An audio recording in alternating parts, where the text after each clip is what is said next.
story you are about to hear is true.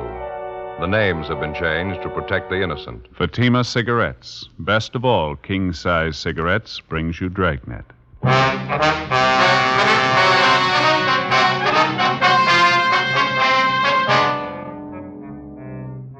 You're a detective sergeant. You're assigned to burglary detail. One of your informants contacts you by telephone. He says he wants to see you immediately. He claims knowledge of more than 24 burglaries committed in your city. He offers the information despite threats against his own life. Your job, investigate.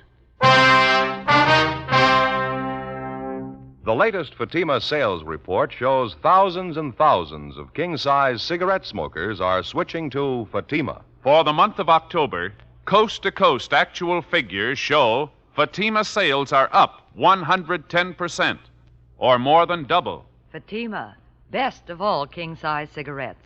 Definitely the best quality in its class, but the same price as the cigarette you're now smoking. Remember, thousands of Americans are switching to extra mild Fatima. Next time, insist on the best, king-size Fatima, in the distinctive golden yellow package.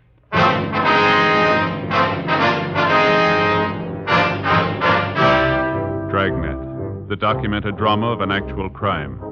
For the next 30 minutes, in cooperation with the Los Angeles Police Department, you will travel step by step on the side of the law through an actual case transcribed from official police files.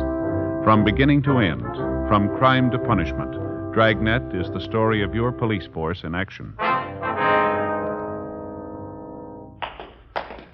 It was Monday, April 16th. It was foggy in Los Angeles. We were working the day watch out of burglary detail. My partner's Ben Romero. The boss is Captain Wisdom. My name's Friday. We were on the way out from the office, and it was 1:38 p.m. when we got to the corner of North Main and Sotelo Street. Johnny Cokin's Cafe. Pretty well filled up. You want to sit at the counter? No, there's a booth over there in the corner. People just leaving. Oh, yeah. Didn't see it. This is all right, isn't it? Yeah, fine. Oh, it smells good. I wonder what the special is today. No, it's up there on the blackboard. Oh, yeah. Enchilada with cheese, coleslaw, salad. Well, it does smell pretty good, doesn't it? Wish I hadn't had lunch. I should have waited. I keep forgetting Monday's enchilada day down here. Sure like the way Johnny fixes it. Hello, Friday. Ben, how are you? Hi, Roberta. Yeah, get these dirty dishes out of the way. Okay, Is it fine. going to be the special? No, we forgot today was Monday. We had lunch already. Too bad. What'll it be, just coffee? Yeah, it's fine. Friday? Yeah, same for me, Roberta. Both of them black, I guess. Okay, 2 blacks. Say, you haven't seen Smalley around this afternoon, have you, Roberta? Red Smalley? Red? No, I haven't seen him for a couple of days. Okay. Thought he said to meet him here at 1:30. Well, he'll be along. He's never been on time as long as I've known him. Yeah, I wonder what's eating him. He sounded a little excited on the phone. Did he give you any idea what it was all about? No, just said it was important. Had to see it. Hey, I was just thinking, maybe I could handle one of those enchiladas after all. Yeah, there's Red. Oh, Hi, fellas. Hope I ain't late. all right. Been a long time, Yeah, huh? sit down, Reg. Good to see you. Yeah, thanks. What's new with you, anyway? Oh, not too much. How's it with you? Here you are. 2 coffees black. How are you, Red? Hungry. What about a hamburger steak, huh? Some coffee, too. Hamburger, steak, and coffee, right? You're looking pretty fair shape, Reg. You working steady now? Well, you know how it goes. On again, off again. Put in a full month playing bar boy at Ziggy's joint place down in South Main, you know. Mm-hmm. What happened there? Business fell off, and Ziggy said he had to let me go. Been kind of thin ever since. I'm hustling programs out of the racetrack right now. It's not too bad. Can't afford to bet, but I get to see the races free. You can't have everything, I guess. I understand you're a little worried about something, Red. Anything serious? Well, yeah, might be. Like I was telling Romero on the phone, it wouldn't do me no good if it got out. I mean, me talking to you about it, you know. He'd probably tie a can to my tail if he knew I told you. Who's that? Guy by the name of Jeff Allen. Know him? No, it doesn't sound familiar to me. Ben? Me neither. Who is he, Red? Second-story worker. Lots of savvy, too. He's fell a couple of times on burglary raps. Knows his business, so got a lot of moxie. How long's he been in town, you know?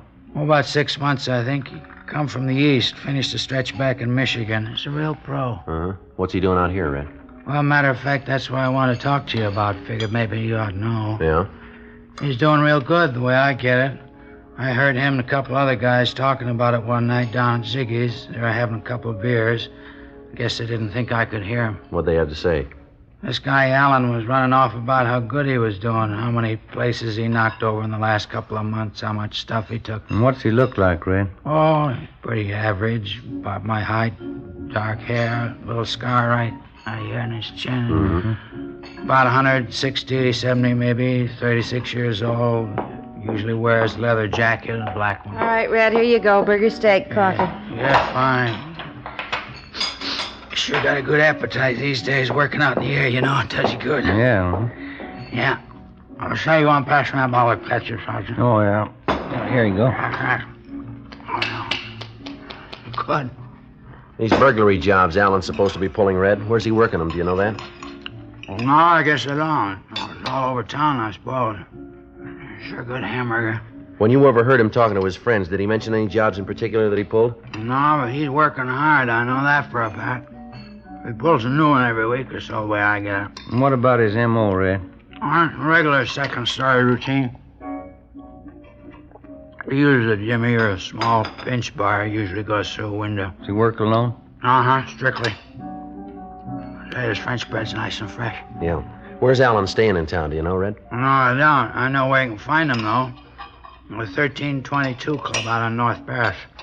He hangs out there quite a bit, almost every night. I think the guy who owns the joint's a friend of his. Jeff Allen. Is that supposed to be his right name, Red? As far as I know, I only met him a couple of times. He hung around Ziggy's place when he first come to town. Of course, I didn't know what he was up to then. Do you know him well enough to talk to him? Well, just about, yeah. I'm not buddies with him or anything. That's why I don't want it to get out, you know. If he gets the word I'm on your team, I'm a dead duck. I don't think he wastes a minute killing me. You don't have to worry, Red. We'll keep it quiet. Well, did you hear anything else? Or is that just about the size of him? No, that's just about it, fellas. I'll keep near the ground. If I get any more rumbles, I'll pass it on. Well, guess you know I really hate to talk about it. What's that, Red? Well, I mean how bad things have been running lately, you know, since I got laid off at Ziggy's. Uh-huh. I hustle like mad with the programs down the track. Doesn't bring in a whole lot, though. And a lousy landlady had to raise my rent last week. Mm-hmm. Well, how much can you use, Red? Well, you know, as far as anything at all, just a little loan, maybe something to help me over the hump. Well, the only thing I have is a 20, Joe. You got any change? Thanks, Romeo. I try to be fine. That's plenty. I sure appreciate that. Oh, yeah. Real good hamburger steak Johnny puts out. I gotta get going, fellas. Gotta be down the track. All right, Red. Thanks a lot. If there's anything else, call us, huh? You got our number. Sure thing. I'll stay right on. Mm-hmm. You want me for anything, holler, huh? I'm still at the same place. Right. Thanks a lot, huh? I'll see you there. Yeah. Take it easy, Red. Yeah. Bye, Red. He's getting a little expensive, huh? He's probably been having a rough time, but he looked hungry to me. Sure did. Grabbed that $20 bill like his life depended on it. I went to buy some new wool socks with that. Well, I'll split it with you. Be worth more than $20 if the tip pays off. Now, don't get me wrong. I didn't mind giving him the $20. It was worth it, but look at this here. Oh, you got a check for the food, huh? Yeah, I think the least he could have done was pay for his own lunch.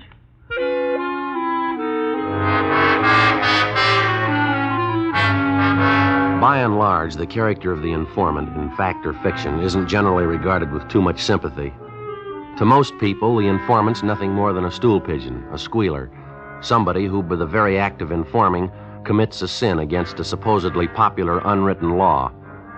Well, it's obvious that this isn't always so, because in the interests of law enforcement and justice, which means the betterment of the community, the informant very often plays a major role. Year after year, informants are responsible for the apprehension and conviction of many hundreds of criminals, people who rob and cheat and commit murder, crimes that are obviously far deadlier than informing. As for the mechanics of law enforcement at the level of the working detective, the informant is considered virtually indispensable. It's been said before by peace officers, and it'll probably be said again quite a few times.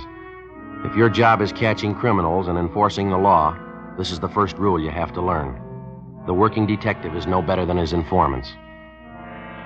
2:12 p.m. Ben and I had no idea if the information we'd gotten from Red Smalley was authentic or not, but it had to be checked out.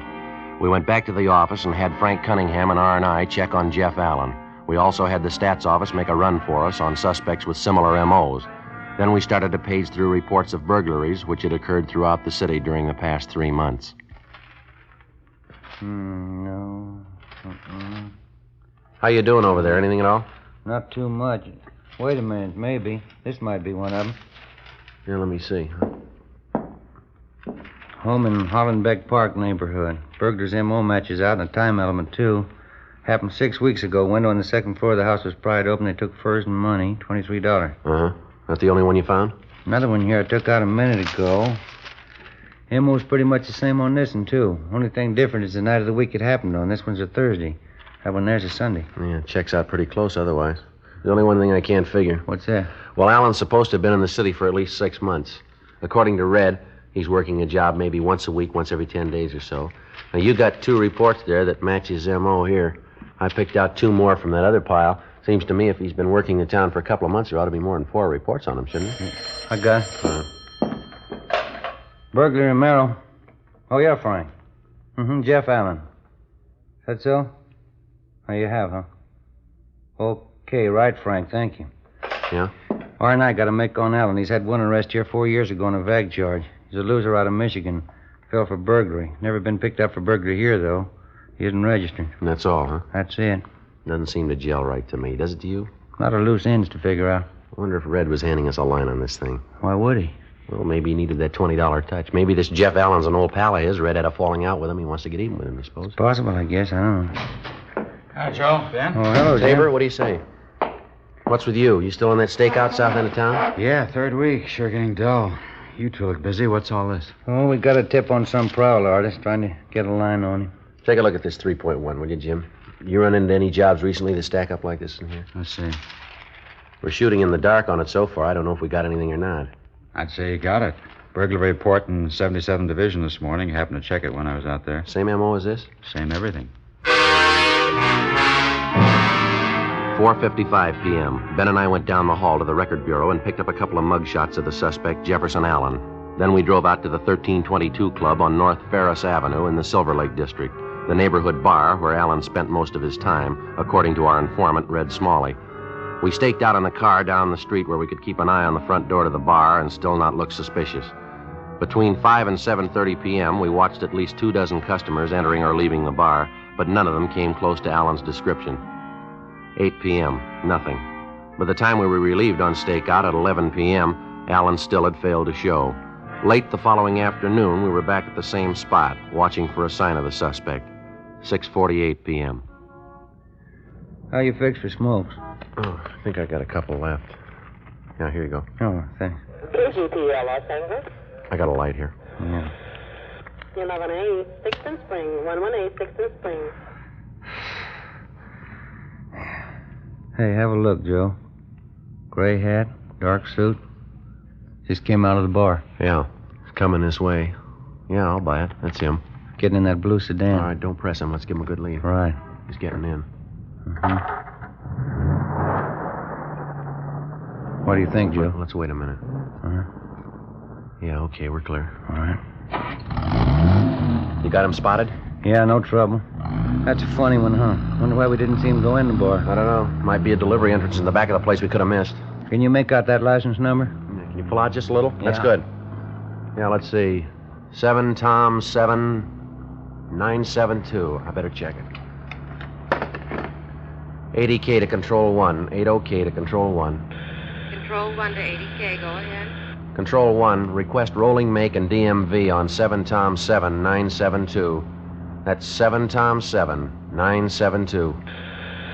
Control 1 to 80K. Roger. Stand by. KMA 367. Doesn't seem to be in any great hurry. Barely poking along. Where is he now? I can't see. Just turned right onto Bronson. I want to give him plenty of lead. Uh-huh. Yeah. That's him up ahead there. He's picking up speed. Now, don't lose him. Right. Control 1 to 80K. Control 1 to 80K. Come in, please. Here we go. 80K to Control 1. Go ahead. 7 Tom 7972. The car is registered to D. Denver J. John Carpenter, 1322 North Ferris Avenue, Los Angeles. 80K to Control 1. Roger. KMA 367. Carpenter, same guy that owns the bar, isn't it? His Allen must know him pretty well. Well enough to use his car. Wonder what the pitch is there. You checked on Carpenter, didn't you? Yeah, clean bill of health, no record. Yeah, up ahead there. Now he's slowing down. Yeah. Turning up on that driveway. Pull up under that tree there, huh? Right. Yeah, that's fine. See him? Uh-huh. I'm getting out. going into that bungalow over there. Letting himself in the front door. No sign of anybody else there, huh? No. House was dark when we drove up, wasn't it? He couldn't be living there alone. He might be. Doesn't make much sense to me. Why would a single guy get himself a house that big? Well, let's wait it out. Maybe he'll come up with the answer. 9:15 p.m. We continued our stakeout on the bungalow on South Bronson Avenue. A little more than an hour passed when we saw the lights go out in the house. The suspect, Jeff Allen, came out the front door, locked up, got in his car, and drove off. Ben and I followed him. He drove directly to the bar on North Ferris Avenue, the 1322 Club. He parked his car and went inside. Ben and I drove back to the cottage on South Bronson and let ourselves in through the back door. A preliminary check of the house failed to give us any real proof that Allen was the suspect we wanted. The only possible lead we came up with was an expensive hunting rifle, which we found stored away in one of the closets. We copied down the serial number on the gun, drove to a neighborhood cigar store, called the office, and asked him to check out the number for us. Yeah, all right, Murph. We'll wait for the call. Yeah, thanks. How'd you do? Gonna check it through now. They'll call us. Good. I'm a little hungry, aren't you? Would you like candy bar? No, I'm getting a little tired of them. I wouldn't mind a square meal, though. My back's killing me. Never been so sore in my life. Why, what's the matter? Did you fall? No, nothing like that. It's my snoring again. You're snoring? What's that got to do with it? Almost broke my back. It was the wife's idea. She claims when I'm sleeping, I roll over on my back and snore, says it keeps her awake all night. Well, there's not much you can do about it, is there? Yeah, the wife thought of something. Supposed to be an old home remedy. She sewed a couple of golf balls right into the back of my pajamas. You get the idea behind it?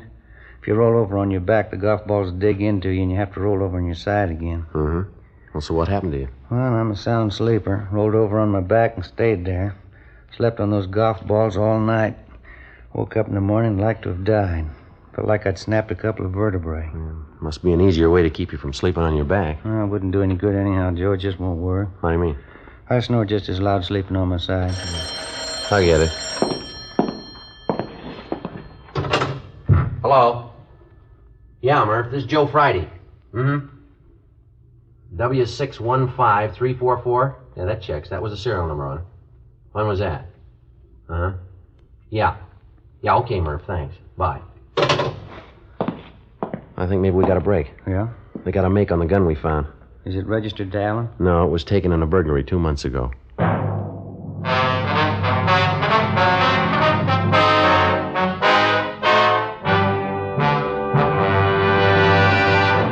You are listening to Dragnet, authentic stories of your police force in action. Millions heard it, yet only 46 have written. Starting on Dragnet over a month and a half ago, on September 20th to be exact, Fatima made a special money-back offer to more than 10 million listeners. The results? Amazing. Millions heard it, yet only 46 have written. If you smoke king-size cigarettes, listen to Fatima's famous offer. Buy a pack of Fatimas.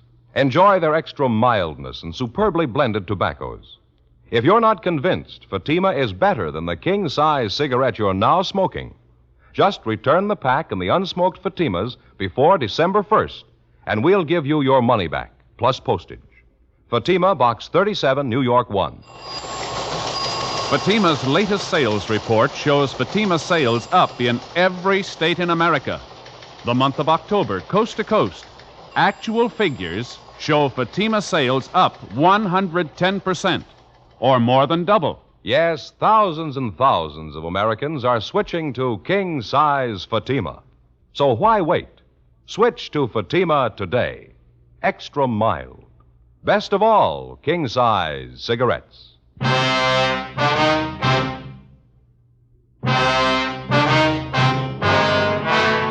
Tuesday night, April 17th, 10:38 p.m.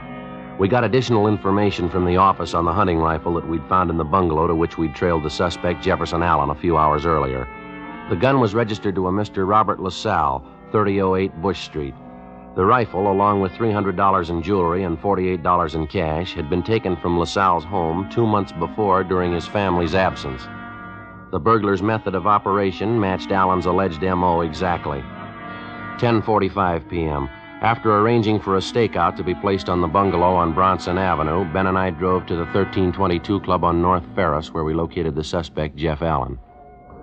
Yes, sir, that's correct, Sergeant. I'm from back in Michigan originally. Been out here about 6 months now. Think I'm going to like it. Sure can't beat this weather, huh? You've been working here at the bar ever since you got in town, is that right? No, not quite. I've been here for about 4 months. It's kind of a handyman job. I help the bartender when I can, keep the storeroom in order, see everything shipshape, you know. Uh-huh. You ever been in Los Angeles before, Alan? Yeah, just once before, a couple of years ago.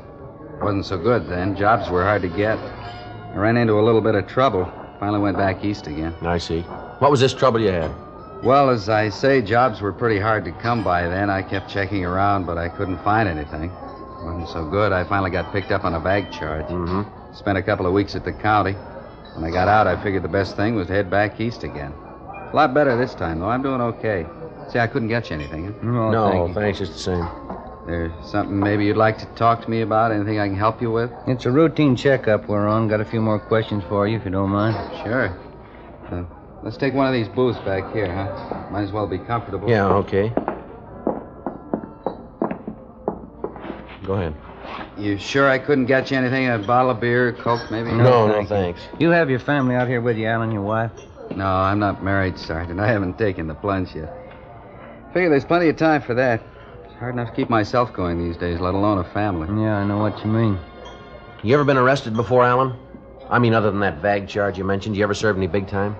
Yeah, matter of fact, I have, back in Michigan. Pretty dumb trick. I got in trouble as a kid. Burglary. Served all my time, though. I don't owe him a day. I'm washed up with that stuff a long time ago. It just doesn't pay, that's all. Uh-huh. Then that last time there was any trouble was that bag charge. Is that it? Yes, sir, that's it. As I say, I'm all washed up with that stuff. It doesn't pay off at all. I got wise to that. Mm-hmm. Glad to hear it, Alan. You figure you're going to stay on here, then. Make this your permanent home. Yeah, I think I might. I sure like the weather. Job suits me, too. Boss even lets me use his car once in a while. Pretty nice, huh? Yeah, huh? Where you living now? You got an apartment in the neighborhood here? Yeah, I got an apartment. Nice little place. Not exactly in the neighborhood, though. It's out in West Hollywood, right on a bus line. No trouble getting into work. Just a small apartment. Whereabouts in West Hollywood? You mind giving us the address? No, it's on Norwich Avenue.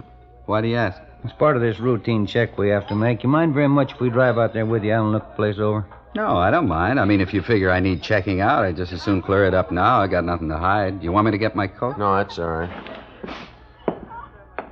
Say, I should be back here in an hour or so. What do you think? I mean, it's just a routine check. It won't take long, will it? No, not too long. I suppose you can figure that better than we can. How do you mean? You said you had nothing to hide. 11:20 p.m. We drove the suspect, Jeff Allen, to his apartment on Norwich Avenue. It was more than 2.5 miles from the bungalow on South Bronson where we'd followed Allen earlier that night and where we'd located the stolen hunting rifle. While Ben and I made a thorough check of the apartment, Allen sat relaxed in an easy chair. Ben and I covered everything in the apartment, but there was no evidence of any loot taken in the burglaries. That's about it, Joe. Checked everything. Okay. That's about it, huh, Sergeant? You fellas want a beer before we go back to the club? Just one or two more questions, Alan, and I think we can wash this thing up. Sure, Sergeant. Do you rent some other place in town? Another house or an apartment, maybe? Another place? No, why would I do that? This is my apartment. This is where I live. Why do you ask that? About 6 o'clock tonight, you were seen going into a bungalow over on South Bronson, the same neighborhood as the club where you work. We got a pretty good idea that there's quite a bit of loot from burglaries stored in that house. I don't follow you, Sergeant. I don't know what you mean. I don't live on South Bronson. I live here. You ought to be able to tell that. You were seen going into the bungalow, Alan, about 5 minutes past 6 tonight. We found a stolen hunting rifle in the house. It was taken in a burglary. You think you want to tell us about it? No, I can't tell you anything about it. I don't have any bungalow on South Bronson. I'm not even sure I can tell you where the street is. Well, you better get your hat, mister. We'll show you. 11:48 p.m. We got in the car and started driving down Beverly Boulevard back toward the bungalow on South Bronson Avenue. When we got to the bungalow, the suspect still refused to admit that he had a key to the door or that he was in any way concerned with the place. We had him empty his pockets, and among his possessions we found a ring of keys. We tried them on the front door of the bungalow. The fourth one we tried opened it. We went inside. Alan still would admit nothing. Ben contacted the landlady next door, and she said she'd be right over. I continued questioning him while Ben checked through the house again. Hey, Joe. Oh. Joe, you want to come back here? I think we got something. Yeah, all right, Ben. You want to go ahead back there, Alan? Sure, okay. Still can't tell you what the score is, though. I don't belong in this place. It ain't mine. Well, that key you had seemed to fit the front door all right. How do you figure that? That doesn't mean anything. I had that key for years. I think it's a skeleton key. Opens almost any kind of lock. Down here, Joe. Small basement here. Leads right down off the kitchen. Yeah, all right. Go ahead, Alan.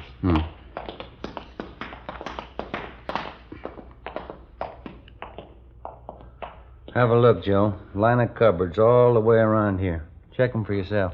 Yeah, all right. It's a pretty good haul. Furs, machinist tools. Jewelry. Quite a bit of it here. A couple of radios. 2 more hunting rifles. Come on, how about it, Alan? You want to save time for all of us now? You got it wrong, Sergeant. This isn't my place, I told you. When I got out of that trouble back east, I made up my mind I was all washed up with this kind of stuff. This house isn't mine. I haven't got anything to do with it. You're kidding yourself, Alan. You know that. No, you got it all wrong. You got it all mixed up. Well, we'll let the landlady tell us. The woman who owns this house, she's on her way over from next door. She ought to be able to tell us who she rented the place to. Wouldn't you say so? Wouldn't you? She might be wrong. It's possible. No, look, we got you dead to rights, mister. Why not face it? Can't. I won't do it. I made up my mind the last time. It wouldn't happen again. I was all washed up with it. I won't go through it again. They'll send me back. I won't be able to take it. Maybe you should have figured that before you started in. I didn't mean to. I was all washed up with that stuff. I told you that the first time I saw you, didn't I? Yeah. I was sure of it, too. I wouldn't try it again. It didn't pay. It's just what I told you. I'm all through with it. I'm washed up with it. I never lied to you, did I? What's the difference? Huh? You lied to yourself.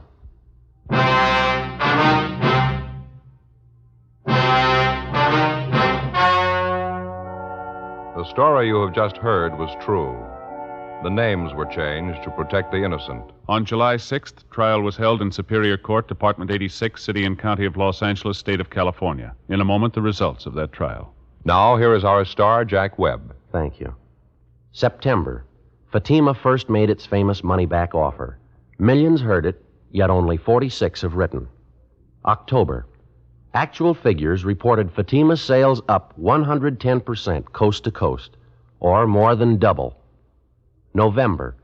Thousands more switching to Fatima. So why wait? Buy Fatima. Best of all, king-size cigarettes. And, Mr. Dealer, that's your cue for November. This month, with Thanksgiving and the holidays coming up, I know you'll want to get your full share of all the new Fatima business. Check your Fatima stock tomorrow. Make sure you can take care of the thousands of Americans who are switching to Fatima, insisting on Fatima quality.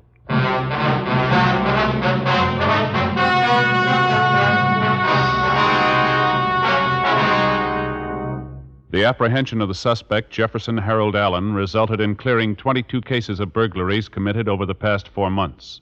Allen was indicted on 22 counts of first-degree burglary and received sentence as prescribed by law. First-degree burglary is punishable by imprisonment in the state penitentiary for not less than 5 years. Ladies and gentlemen, only 2.6 patients out of every 100 reaching the most forward hospitals in Korea died later. The comparable figure in World War II was 4.5. According to official medical statements, the almost miraculous success in saving the lives of casualties is owing in part to the prompt use of blood plasma on the battlefield and whole blood in military hospitals. Whole blood reduces shock, a potential killer, and replaces blood lost through bleeding. In the treatment of many battle casualties, there's no substitute for blood. Every American who has given blood can and should feel he personally has contributed directly to the saving of the life of an American boy. This month, your country is short 300,000 pints of blood. Please give your blood and save a life.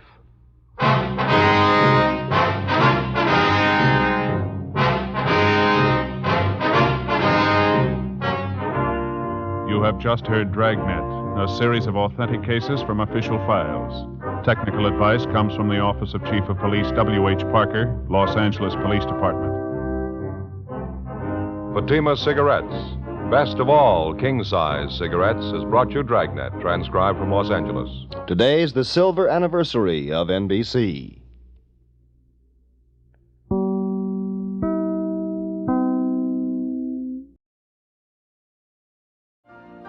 You've been listening to the OTR Gold Network. Find more classic radio at otrgold.com.